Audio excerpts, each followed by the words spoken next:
오늘 창세기 26장 12절서부터 25절까지의 말씀을 가지고 아브라함의 우물이라는 제목으로 하나님의 말씀을 증거하도록 하겠습니다. 여러분, 창세기 26장에 나타난 이 이삭에 대한 이 에피소드는 하나님께서 흉년이라는 상황 속에서 어떻게 이삭을 다루시고 또 어떻게 인도하시는지 너무나도 잘 보여주고 있습니다. 여러분도 아시는 내용이지만 이삭은 흉년이라는 재앙 속에서 아브라함처럼 애굽에 내려갈 수 있었지만은 내려가지 않고 그랄 땅이라는 곳에 거주하게 됩니다. 그 땅은 아버지 아브라함이 잠시 머물렀던 땅이기도 하죠. 그런데 그가 그러한 결정을 내렸던 이유가 있었습니다. 그것은 창세기 26장 2절 말씀에 여호와께서 이삭에게 나타나 이르실 때 애굽으로 내려가지 말고 내가 내게 모한 땅으로 지시하는 땅에 거주하라라고 말씀하십니다. 바로 하나님의 명령과 약속이 있었기 때문에 그랄 땅에 머물게 됐다는 것입니다. 하나님께서 아버지 아브라함에게 하셨던 약속을 그 땅에서 거주할 때 하나님께서 이삭에게도 약속하십니다. 3절 4절 말씀 보니까 이 땅에 거류하면 내가 너와 함께 있어 내게 복을 주고 내가 이 모든 땅을 너와 네 자손에게 주리라. 내가 내 아버지 아브라함에게 모한 것을 맹세한 것을 이루어 내 자손을 하늘의 별같이 번성하게 하며 이 모든 땅을 내 자손에게 주리니, 그 다음이 중요합니다. 내 자손으로 말미암아 천한 만민이 복을 받을 것이라고 약속하고 있다는 것입니다. 결국 이삭이 흉년을 피해서 애굽으로 내려가지 않고 그랄 땅에 머문 것은 전적으로 본인의 의지가 아니에요. 결국 하나님의 명령이자 하나님의 의지였다는 것입니다. 하나님께서 아브라함에게 하셨던 이 약속 그대로 아들 이삭에게 하나님의 언약의 말씀이 상속되어지는 순간이었다는 것입니다. 여러분, 그렇다면은 하나님의 명령대로 그랄 땅에서의 그 삶은 어떠했을까요? 정말 잘 지냈을까요? 안타깝게도 이삭은 아버지 아브라함처럼 자기의 아내 리브가를 아내라 얘기하지 않고 누이라 속이며 살려다가 첫 번째 위기를 맞이하게 됩니다. 하필이면 그 두 사람의 관계가 부부라는 것을 누구에게 들키게 됩니까? 그랄 땅 왕이었던 아비멜렉 왕에게 딱 걸려버리게 됩니다. 거짓말이 들통나면서 그는 더 이상 그랄 땅에서의 삶이 불투명해지게 됩니다. 그러나 하나님께서 그 위기를 어떻게 바꾸시게 됩니까? 이 그랄 땅 왕이 오히려 모든 사람들이 다 알도록 이삭과 그 아내 리브가가 부부임을 공포하고 알리면서 이례적으로 그 가족들을 보호하게 됩니다. 오히려 그랄 땅에서 삶이 평안하게 되었다는 것입니다.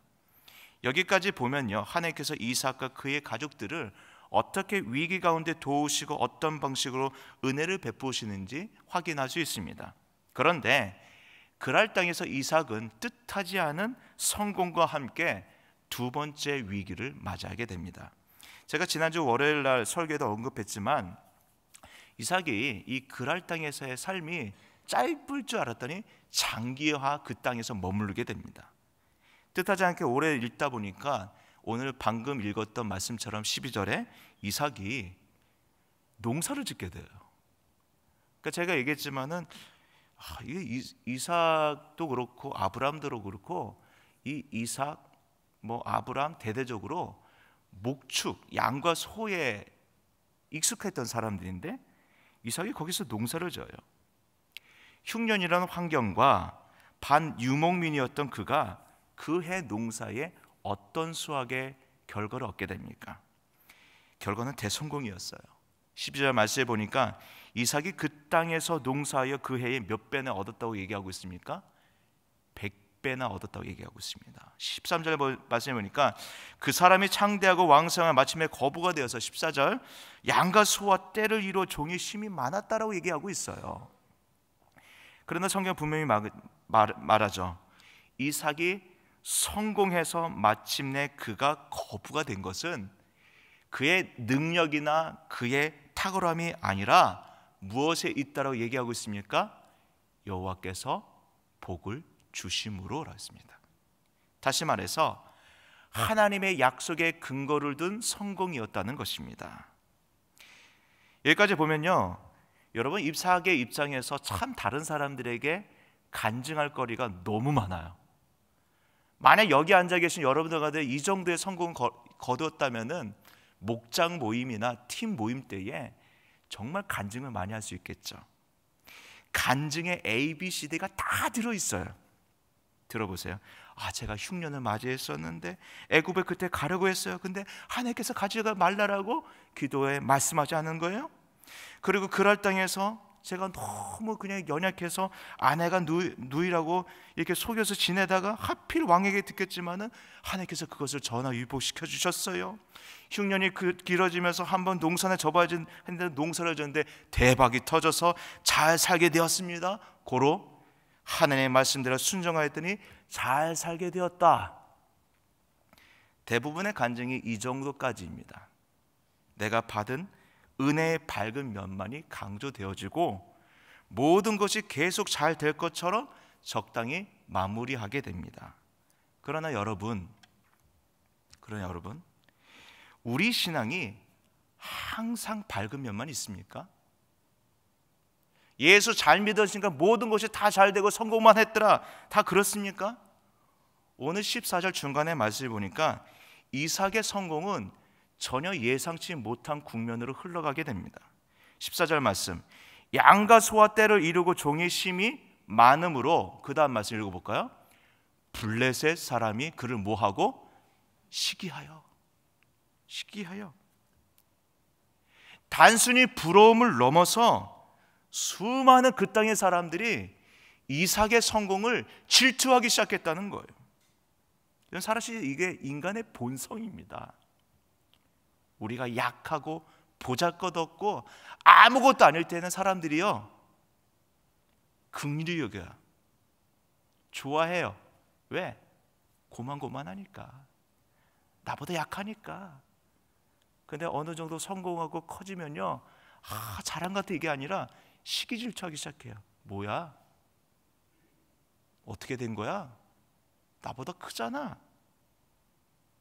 여러분들이 만약에 그랄 땅의 주민이라고 한다면 흉년을 피해서 잠시 들어온 이 이방인의 성공이, 이삭의 성공이 좋게만 보였을까요? 보통 이럴 때 속담이 하나 있죠. 어떤 속담이죠? 굴러온 돌이 박힌 돌을 뺀다는 그런 속담이 있잖아요. 사람들은요, 시간이 흐르면 흐를수록 이삭의 성공과 그가 큰 부자가 된 것에 상대적인 박탈감에 그를 미워하기 시작했고 분노했다는 것입니다. 그 단적인 예가 15절입니다. 아버지 아브람 때에 그 아버지 종들이 판 모든 우물을 뭐하고? 막고 흙으로 메워버렸대요. 아무도 쓸 수 없도록 다 막아버린 거예요. 흔적조차 사라지게 만든 거예요. 여러분, 왜 이런 일들이 벌어졌을까요? 이삭은 분명 자신의 능력이 아니라 하나님의 은혜로 성공하였고 부자가 되었는데 왜 사람들이 그를 미워하고 아무도 쓸 수 없도록 그 본인들이 판 것도 아니고 아버지가 파놓은 그 우물들을 다 메워버렸을까요? 다른 건 없습니다. 그 사람들은 하나님의 은혜를 모르기 때문입니다. 하나님이 어떻게 이 모든 일들을 이루신지 모르니까요, 그를 시기하고 미워했다는 것입니다. 그럴 사람들은 모든 우주 만물을 주관하시는 하나님도 모르고 그분이 이삭에게 하신 그 언약의 말씀은 모르기 때문에 이렇게 얘기했다는 거예요. 이삭 저놈 때문에 우리가 가진 거 다 빼앗기고 있어. 저 이삭의 능력과 탁월한 그 힘으로 우리 것을 빼앗고 있어. 탈취하였어. 고로 우린 큰 손해를 입고 있다라고 착각하고 있다는 것입니다. 물론 이삭이 이 그랄 땅에서 이 뜬금없는 성공을 한 것은 이삭 자신은 본인의 능력이 아니라 누가 한 것을 알고 있어요? 하나님께서 한 것을 알고 있었습니다.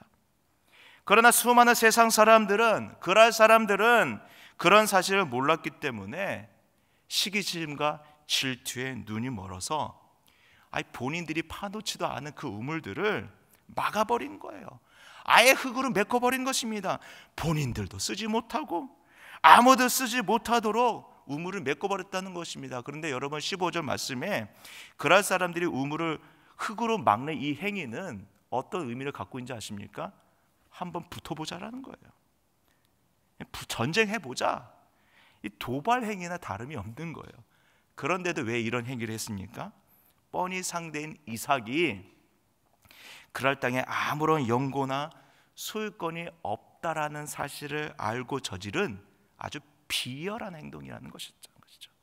여러분, 사실 이런 경우에 결정적으로 이삭과 그랄 주민 간에 중재의 역할을 해야 될 사람이 누구라고 생각하십니까? 누가 해야 돼요?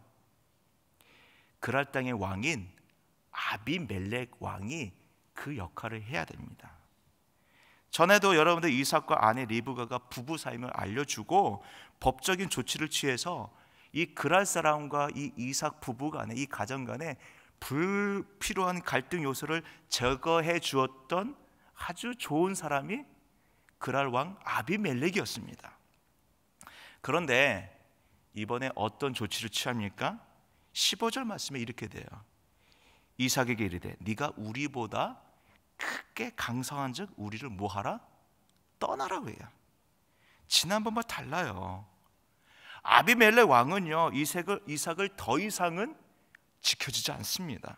되래 너 말썽 일으키지 말고 조용히 떠나 명령합니다.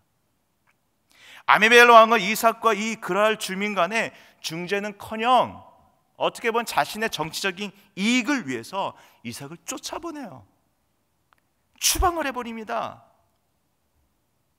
여러분, 이게 인간의 본성이에요. 사람들의 본성입니다. 이삭의 입장에서 자신을 보호해주던 든든한 후견이라고 생각했는데 자신이 어느 정도 성공하니까 오히려 그를 부담스러워 쫓아내버리잖아요. 여러분, 사람 너무 믿지 마세요. 믿지 마세요. 17절 말씀이니까 이삭이 그곳을 떠나 그랄 골짜기에 장막을 치고 거기 거류하며라고 했는데, 저는 이 짧은 말씀을 곰곰이 묵상하면서 이삭이라는 한 인물이 전혀 남 같아 보이지 않았습니다. 왜냐하면 여러분, 이삭은요, 만약 여러분들이 이삭이라고 한번 생각을 해보세요. 이삭은 가장이에요. 사랑하는 내 아내, 내 가산을 지켜야 될, 가족의 생계와 안전을 책임지켜야 될 가장이에요. 여러분도 알다시피 이삭은요 원래 가족들의 안전과 생계와 안전을 위해서 애굽에 내려갈 수 있었어요. 그런데도 굳이 이 그랄 땅에, 이 징글징글 맞을 이 그랄 땅에 머물렀던 것은 다른 거 없었어요. 하나님께서 말씀하셨기 때문에, 하나님께서 명령하셨기 때문에 그 땅에 머물렀던 것입니다.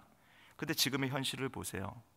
그랄 땅에서 좀 다리 쭉 펴고 좀 성공해서 살만하니까 모든 것을 다 잃어버렸어요. 모든 것을 다 잃어버렸어요. 모든 기반을 다 잃고 쫓겨났어요. 앞으로 어떻게 살지도 모르겠어요. 무슨 일을 해야 될지도 모르겠고요. 미래가 보이지 않았습니다. 이삭이 가장으로서 아무것도 할 수 없는 무기력하고 이 절망적인 상황에서 그의 모습은 어떻게 보면은요 참 우리의 모습을 많이 닮아 있다는 생각이 들어요. 어쩌면 오늘 이 새벽 일부 예배 나온 여러분들 가운데 우리 아버지, 어머니, 우리 사랑하는 믿음의 형제 자매들 가운데 어떻게 보면 모든 것을 다 잃고 이 그랄 골짜기에 거주하는 그러한 이 이삭의 모습이 여기 앉아있는 여러분 자신의 모습일 수도 있다는 것입니다. 여러분, 그렇다면 이삭은 다시 일어날 수 있을까요? 다시 용기를 내서 믿음의 길을 걸어 나갈 수 있을까요?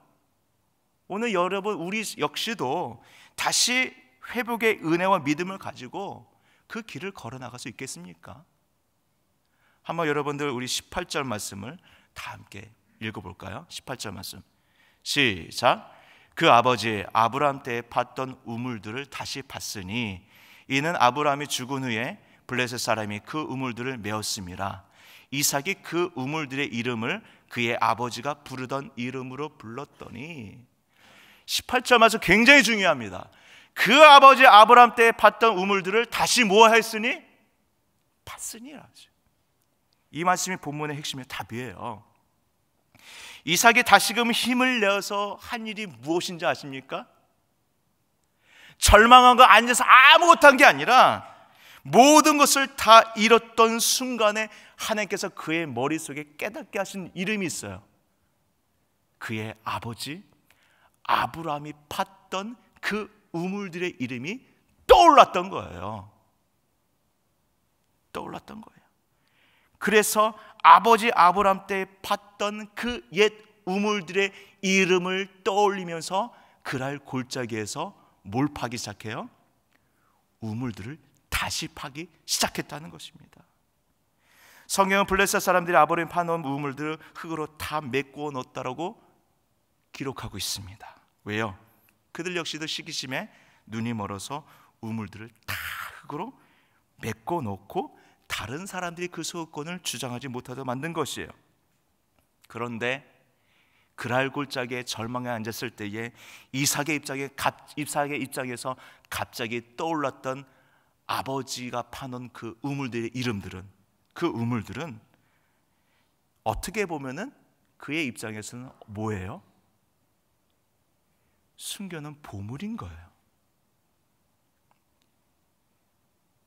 죽을 수밖에 없었던 가족들에게 입장에서는 가족 모두가 살 수 있는 생명의 근원이 이 그랄 땅 곳곳에 뭐 하고 있는 거예요?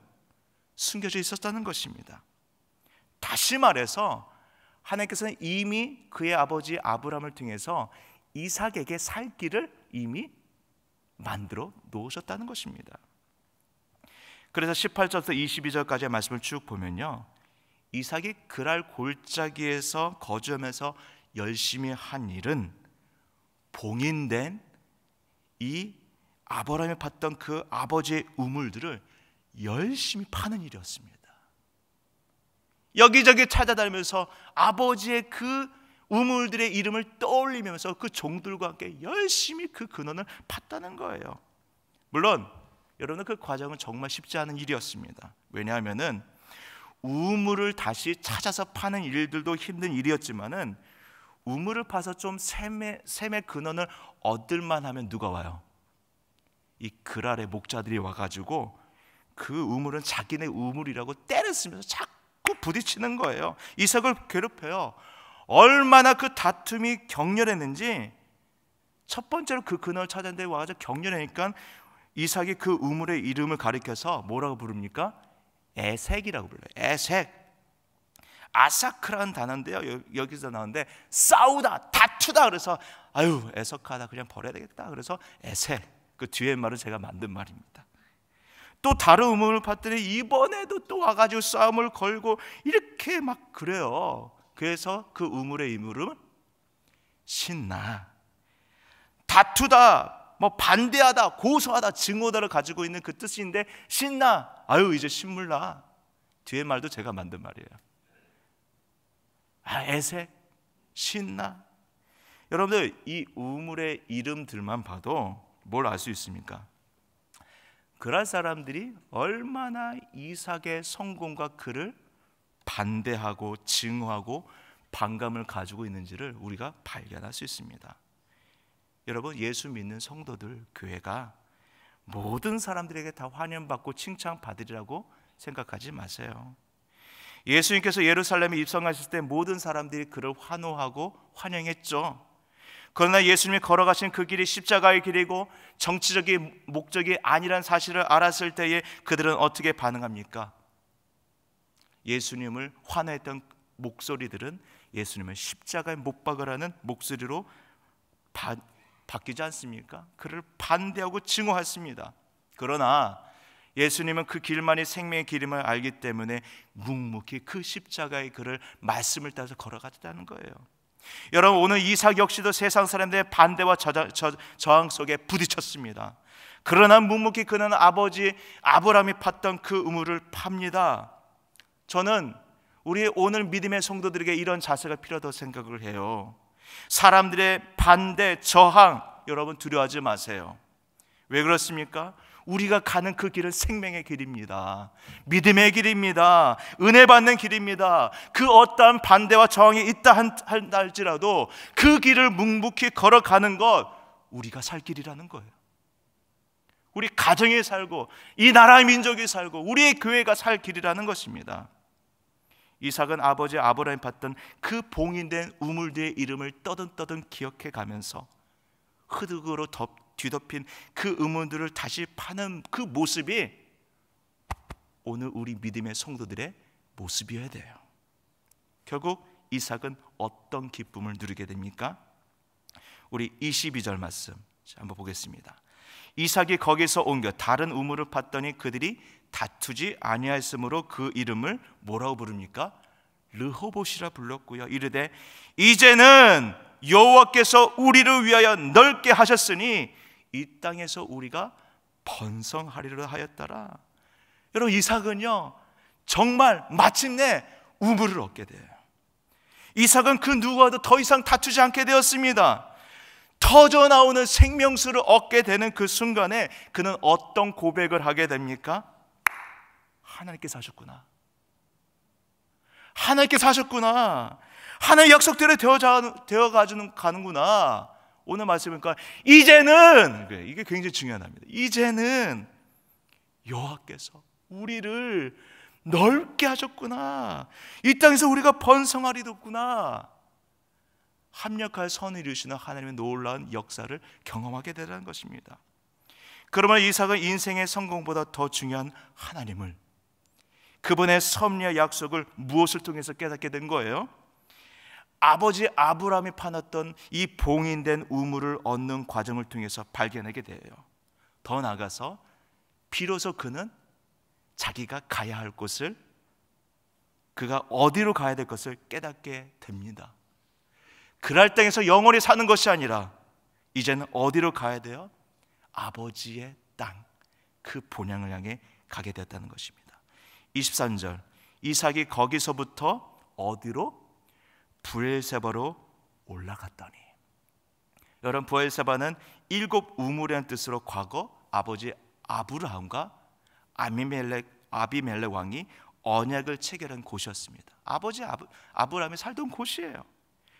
이삭이 그곳으로 다시 가서 그곳에서 그 밤에 진짜 생명의 우물인 여호와 하나님을 만나게 됩니다. 우리 마지막으로 24절 25절 말씀 한번 같이 읽어보도록 하겠습니다. 시작. 그 밤에 여호와께서 그에게 나타나 이르시되 나는 내 아버지 아브라함의 하나님이니 두려워하지 말라. 내 종 아브라함을 위하여 내가 너와 함께 있어 내게 복을 주어 내 자손이 번성하게 하리라 하신지라. 이삭이 그곳에서 제단을 쌓고 여호와의 이름을 부르며 거기 장막을 쳤더니 이삭의 종들이 거기서도 우물을 팠더라. 오늘 말씀 마무리하도록 하겠습니다. 여러분, 오늘 믿음의 성도들이 기도할 때 흔히 주님 제 인생을 주관해 주세요, 내 길을 인도하세요, 이렇게 기도 많이 합니다. 그런데 보통 그 기도하는 사람들에게는 어떤 특정한 믿음이 있기 마련입니다. 그건 뭔지 아십니까? 적어도 주님께서 인도하시는 그 길이라고 한다면 모든 것이 잘 되리라는 그런 생각이에요. 적어도 기도하는 내가 볼 때에 잘 되리라는 나름의 성공의 기준이 있다는 것이죠. 그래서 기도할 때에 내가 이렇게 기도를 열심히 하는데 내가 잘 안 되긴 하겠어? 망하긴 하겠어? 그렇게 생각한다는 거예요. 근데 여러분들 오늘 본문 묵상하면서 우리는 어떤 사실을 깨닫게 됩니까? 하나님의 계획과 내 생각 사이에 커다란 간격, 넘을 수 없는 간격이 있다는 것을 발견하게 됩니다. 흉년을 피해서 애굽으로 가려 했던 이삭이 그랄 땅에 살라라는 하나님의 명령을 따라서 거기에 살면서 대성공을 거두었지만 동시에 그것이 그의 인생의 커다란 갈등의 불씨가 되어서 쫓겨나리라는 것은 생각지 못했을 것입니다. 그리고 그는 아브라함이 파놨던 봉인된 우물을 찾아가는 그러한 고통스러운 과정을 통해서 결국 하나님의 귀한 뜻을 발견하게 됩니다. 살아계신 하나님의 섭리와 그분의 약속의 말씀을 발견하고 부엘세바에 가서 정말 우물의 생명의 우물인 주님을 만나게 됐다는 것입니다. 고통이 고통으로만 끝날 줄 알았던 그 과정이 오히려 주님을 만나게 되는 복된 삶이었다는 것이죠. 이 본문을 가리켜서 로이드 존스 목사님이 이렇게 얘기를 해요. 부흥은 딴 데 있는 것이 아니다. 아브라함이 봤던 그 옛 우물을 찾아가서 파는 과정이 부흥이라고 얘기를 하더라고요. 여러분, 이제 다음 주면 뭐가 있습니까? 특별 새벽 기도회가 시작이 됩니다. 우리 인생에 우리 교회가 이 나라의 민족이 부흥하는 길은 새로운 게 아니에요.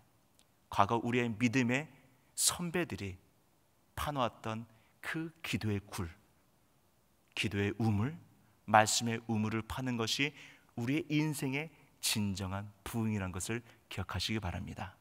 오늘 이 말씀을 기억하시면서 이번 한 주간도 믿음의 부흥을 이루는 여러분 되시기를 예수님의 이름으로 축원드리겠습니다. 오늘 말씀 기억하면서 함께 기도하도록 하겠습니다. 사랑하는 충만하신 아버지 하나님, 오늘 살아가는 귀한 믿음의 성도님들 한 사람 한 사람 주님께서 붙잡아 주시고